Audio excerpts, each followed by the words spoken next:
Have you ever realized that sometimes the greatest strength lies not in holding on, but in being willing to let go? We're often taught that love means fighting for someone, staying no matter what, and doing everything possible to keep the connection alive. But here's the hidden truth. Sometimes the most powerful act of love is choosing yourself, and that begins with being willing to detach. When you're with an avoidant partner, you find yourself constantly questioning your worth. Their rare moments of closeness give you hope, while their distance makes you blame yourself. You wait, you chase, you compromise, until you feel drained. But here's where the hidden power comes in: the willingness to detach. Detachment doesn't mean you stop caring, it means you stop sacrificing your peace and your identity for someone who cannot meet you halfway. It means you no longer let their inconsistency define your value. The moment you become truly willing to detach, you reclaim control. You stop living on their terms, and you start living on your own. That willingness is the first step toward healing, clarity, and genuine self-respect. The pain of holding on. Why you resist being willing. Holding on feels safe, doesn't it? When you love someone, especially an avoidant partner, the thought of letting go feels terrifying. Your heart tells you that if you just try a little harder, wait a little longer, or love a little deeper, things will finally change. And that belief is what keeps you stuck. The truth is, holding on is painful because it traps you in a cycle of hope and disappointment. One moment, they give you a glimpse of closeness and you feel alive again. But the next, they pull away, leaving you confused and desperate. You tell yourself, maybe if I just give more, they'll finally stay. But the more you give, the more empty you feel. So why do you resist being willing to detach? Because letting go feels like losing. It feels like admitting that all your effort, all your love, wasn't enough.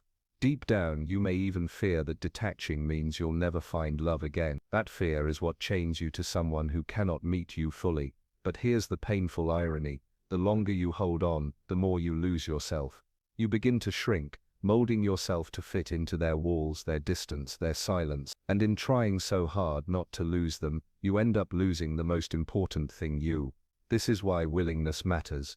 Because the courage to detach is not about giving up on love, it's about giving up on the illusion that love has to hurt this much. What really happens when you keep holding on to someone who keeps pulling away? At first it feels like you're fighting for love, but slowly it becomes a fight against yourself.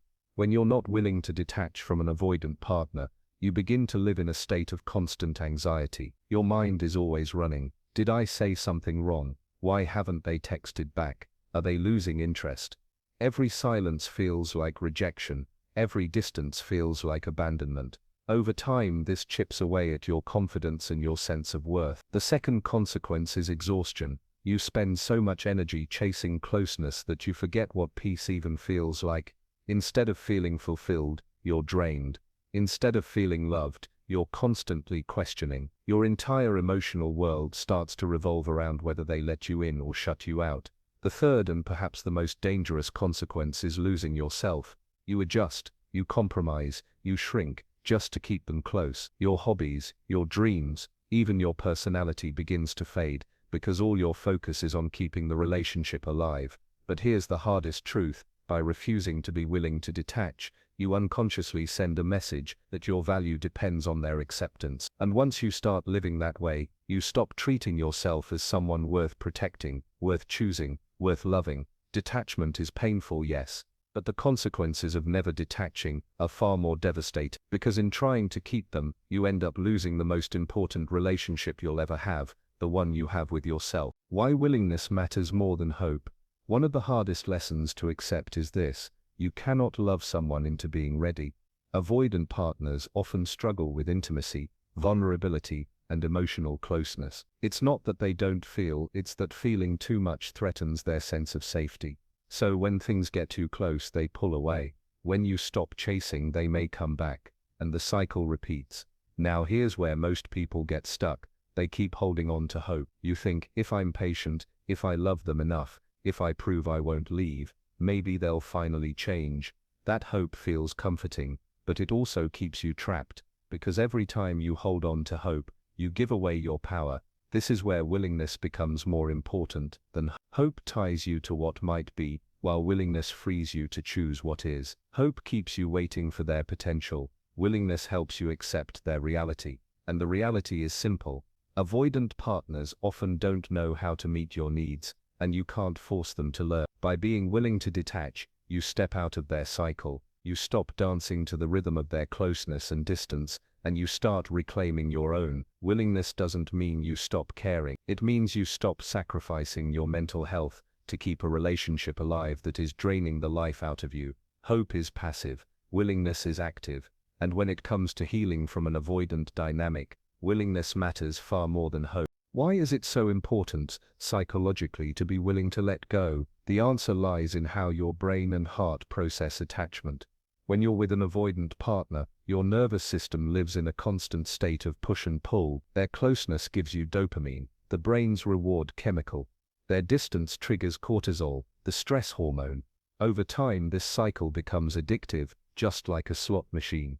You never know when you'll win their attention, so you keep waiting, keep trying, keep hoping. But here's the truth, this cycle rewires your brain to confuse anxiety with love.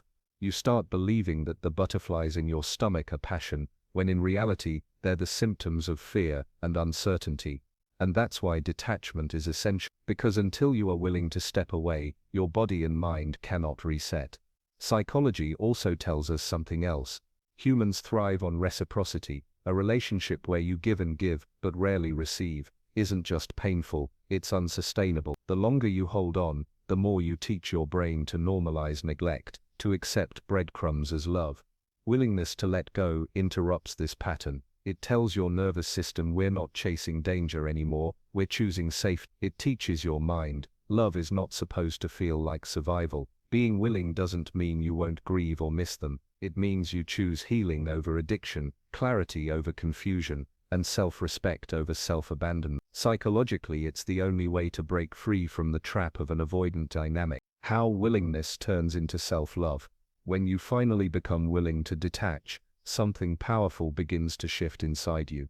At first it feels like weakness, like giving up, but with time you realize it's not weakness at all, it's strength, it's self-love. Detachment is not about closing your heart, it's about opening it to yourself. For so long, your energy has been focused on keeping someone else close, on proving your worth through their acceptance. But the moment you say, I am willing to walk away for my own peace, you send a new message to yourself and to the world. I am worthy of real love, and I will no longer settle for less. This shift is transformational. The same love and attention you were pouring into someone who couldn't receive it, you now begin to pour back into yourself. You start setting boundaries, you begin to rediscover your passions, your voice, your identity. And most importantly, you stop seeing yourself as not enough, just because someone else couldn't meet you. Willingness is the bridge. On one side is pain, confusion and constant waiting. On the other is peace, clarity, and self-respect. Taking that step is scary, yes, but it is also the step that proves you finally love yourself enough to choose you. There comes a moment when you realize that the most radical act of love is not chasing someone else, but choosing yourself, and that moment only arrives when you are willing to detach. For so long you've probably lived with your emotional remote control in someone else's hands. Their texts, their moods, their silence, all of it has dictated how you feel. If they were warm, you felt secure. If they pulled away, you felt worthless. That's not love, that's dependency. Reclaiming control begins when you decide, I am willing to put the remote back in my own hands. That means your worth is no longer tied to their actions. Your peace is no longer dependent on their attention. You stop asking, what do I need to do so they'll stay? And start asking, what do I need to do so I can thrive?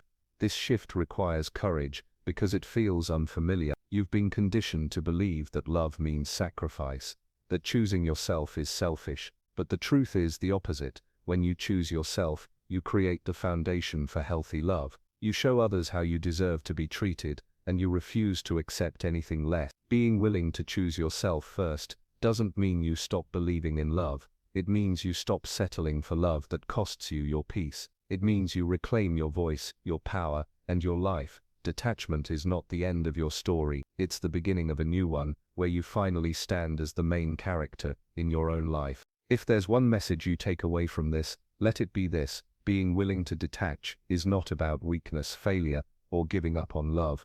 it's about finally choosing yourself. You've seen the pain of holding on, the consequences of resisting detachment, and the way avoidance drains your self-worth. You've also seen the psychology, how your nervous system gets hooked into a cycle that keeps you small. But now you know, the only way out is willingness. Willingness is freedom. It's the choice to stop waiting for someone else to change, and instead step into your own healing. It's the courage to say, I deserve a love that is safe, consistent, and mutual, and I am willing to walk away until I find it. That statement alone is a declaration of self-respect. So where do you begin? Start small. Notice when you're clinging, and ask yourself, what am I afraid of if I let go? Write it down, face it. Then remind yourself, your worth does not depend on anyone's closeness or distance. Your value is constant, even if someone else cannot see it.